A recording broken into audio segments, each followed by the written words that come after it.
As the politicians debate ways to cut greenhouse gases, scientists are trialling new ways to store more carbon in the ground.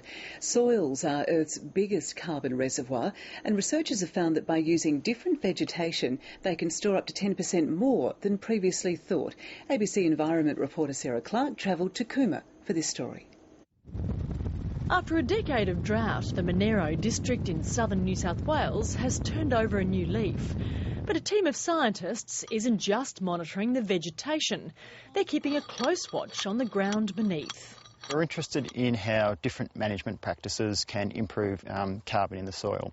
Most of the world's atmospheric carbon is stored in soil, and with that in mind, these scientists are trying to establish if more can be buried and how. Most studies in Australia have tended to look at the top 10 to 30 centimetres, but we're more interested in, looking at 30 centimetres, 50 centimetres, a metre is really where we need to look. In this case, they're trialling different types of vegetation. On one side is improved pasture, like clover. On the other is a common legume, like lucerne. And so far, the lucerne is ahead. The carbon quantities that Lockheed's found range from sort of about 50 tonnes to 90 tonnes per hectare.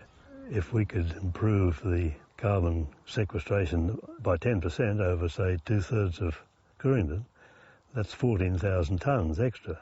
But it's not just about storing carbon. There's a domino effect for graziers. By improving the health of the soil, you're also improving the vegetation.